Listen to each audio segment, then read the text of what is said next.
তা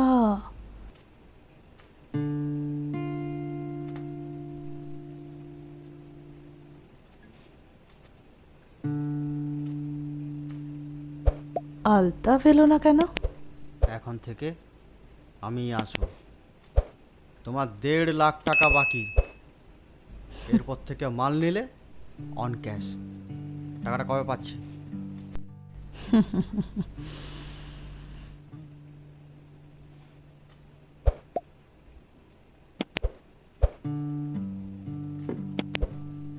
তা কত পাবে? 1.5 লাখ?